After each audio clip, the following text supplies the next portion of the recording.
Yeah, the first time I heard the term devil's music was from Little Richard.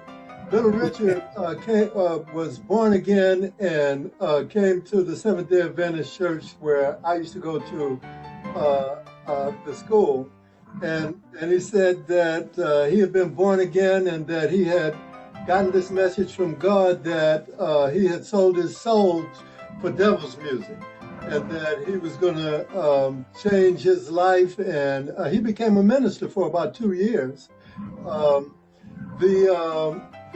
but before that, the whole idea of the split between what was godly and what was devilish was the split between the mind and the body. So music that was harmonic and that did not encourage you to move your body was considered to be spiritual and godly. Anything that a drum or anything that had strong rhythm that made you move, especially move your hips, was considered to be devil. And the idea was, in the Seventh Day Adventist Church, they had two classifications that were opposite to godly. One was pagan, and the other was heathen. And so, if you were, the pagans usually were either African religion or Native American religion, where they did a lot of dancing and either ancestor worship or, they had a whole set of different gods. That was considered to be pagan, and that the missionaries needed to go and save them. And the heathens were the ones who didn't believe in any god. But the idea was that if they had music that encouraged body movement, then it was of the devil. Aye. Well, it's Shakespeare. I decided to just look it up real quick. As it says here, the definition is it featured improvisation with the liberating rhythms of the Black American experience instead of classical music forms. As jazz popularity grew, moralists fought to suppress the music before it finally won acceptance as an art form. This was back in the 20s, and back in the 20s, most of the music was consumed at the dance floor because there were no records, and even if there were records, you didn't have no record player. So the music on the dance floor. So let me ask this here. James, you made a point of what they consider to be heathen or pagan or whatever those terms were, and those were really focusing on the blacks, Native Americans, and any other people who we used like rhythm, and whatever we did, it had rhythm to it. So, and the people that didn't, like we say, have rhythm, then they were saying that was the godly. So we know that comes down between European and non-European. Right. I'm just putting it lightly right now. Handel's Messiah was considered to be the most godly, spiritual, pure expression that you could have, and I guess something like James Brown would be close to the devil. Well, or MC Hammer, and definitely. Me not. So I'd like to hear what UV has to say about this as well. Yeah, I would like to share when I first heard about devil's music. Right. I was sitting in Sunday school, and it came into the church that Sam Cooke was killed. And when they did that, the deacons all celebrated. And they indicated, well, I knew he wouldn't last long because he was doing the wrong thing. He was singing that devil's music. And they all felt that with him doing that, it was going to be a short life. It's a personal opinion. When you living in a community and everybody just about in that community feels church is it, gospel music is it, and it shouldn't be anything else, and you grow up with that, it has a real impact on you. And later on, as I came and I started asking questions, one of the ladies in the community who passed away a few years ago in her I think she was 98, she told me the story about Howlin' Wolf. He was from my hometown, so they knew his parents. They dismissed him and wouldn't even acknowledge him because he didn't sing gospel music. So it's been going on since we came over on the slave ship. And UV, let me just add something before you get too far away from it. Candace Staten on some documentary made a point, and she said the gospel singers, as long as you were singing gospel, and Sam was included, she said that as long as you were singing gospel music, you could do whatever you wanted to do in the street. Mm-hmm. And so she said you could run the ladies, you can drink, you can gamble, you can be out there doing whatever you want, but as long as you stuck to singing gospel as a gospel singer, then you were okay. But if you sang secular music, then you had committed a bigger crime other than all the stuff you were doing in the street. That's how I took it. So it wasn't so much of you being a righteous person, righteous meaning that you did right and you tried to do right all the time. It meant that whenever you sang other than gospel music, then you were singing the devil's music. And that always led me to ask one other question. Who are they calling the devil, whoever created this phrase? Who are they calling the devil? The people who sang the music or the devil's orchestration, and the people who sang the music was singing something the devil created? But I always thought, well, maybe they were saying that black people were the devils. And that comes from those people who were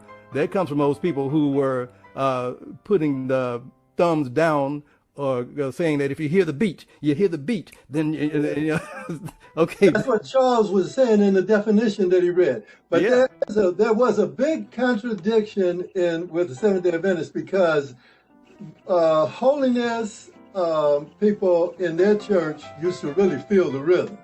And they were considered to be kind of they had profaned it was seen as a kind of a offshoot that was not legitimate by the Seventh-day Adventists, because of how much people would feel the rhythm and the music in their worship. Yeah, exactly. So UV, so based on those assessments, what would you sum yours up by saying?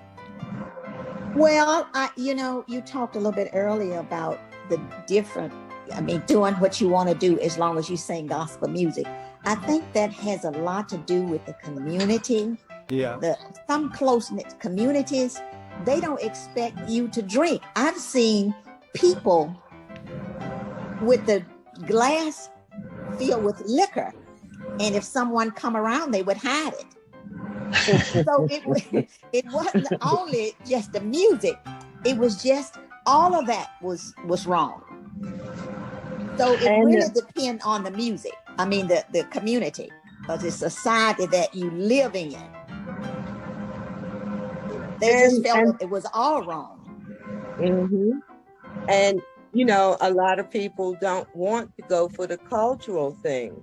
Like I was telling Val, well, in my bloodline is Irish. And the thing of it is they use the rhythm. America really is a melting pot, but the Black church has changed. When the people moved from the South, they moved up the North, it changed. You didn't have a village raising a child. And then the preachers started coming. Now, a lot of times we hear they have embezzled the church or whatever. We have made man a demigod.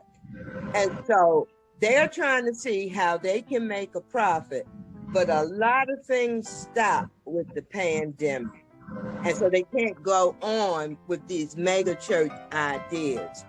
But the thing of it is, like Jesus said, when Peter kept saying, your family is here, your family is here. After a while, he turned around and said, who is my family? My family is those that love the Lord. But we were divided because the church wanted the money. Now, the women would get up and go to church. I saw the documentary. The men would be at the hole in the wall. And, you know, you got to pay for drinks, you got to pay to get in, and you got to pay the entertainer. So that hurt the church tithe.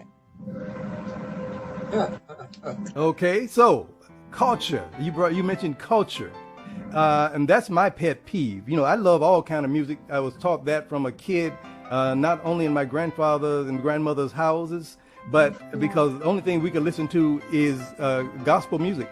And the only time I heard any other kind of music is when we went to town, and I was sitting in front of the cafe and a little place on Miami, Mississippi, and all kind of music was coming out of there. But I always looked at it because right now I listen to gospel music, especially the traditional sound of the Mississippi Blind Boys and Sam Cooke and the Soul Stirrers and any other group that sounds great. And to me, it represents not only your spiritual, your faith, it also represents our culture.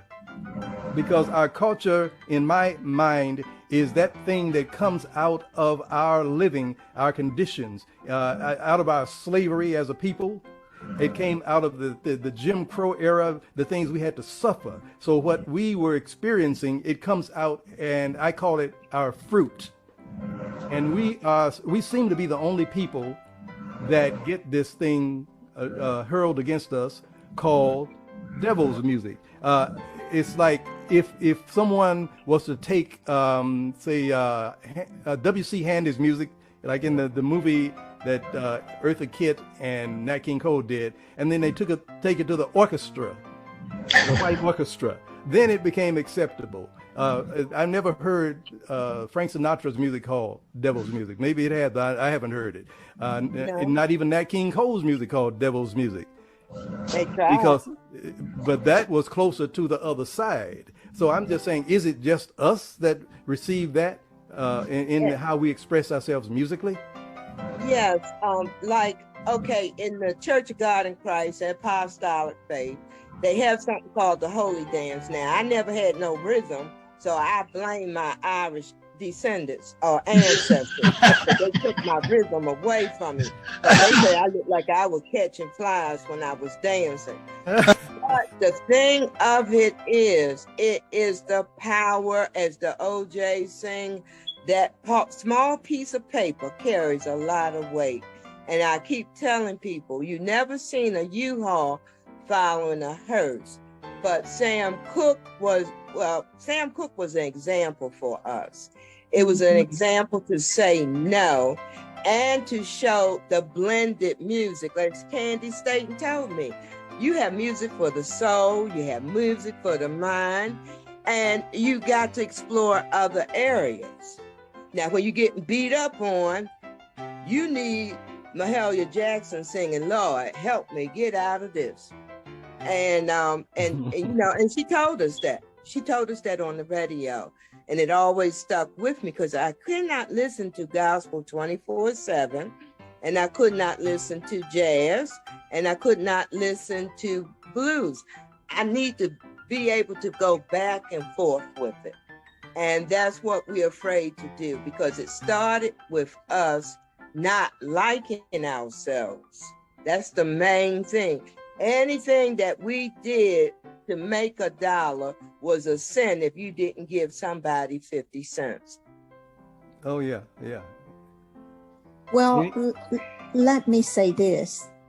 It bothers me because at this point, yes, we've made a lot of progress, but I am so afraid that we're going to lose our history when it comes to this music.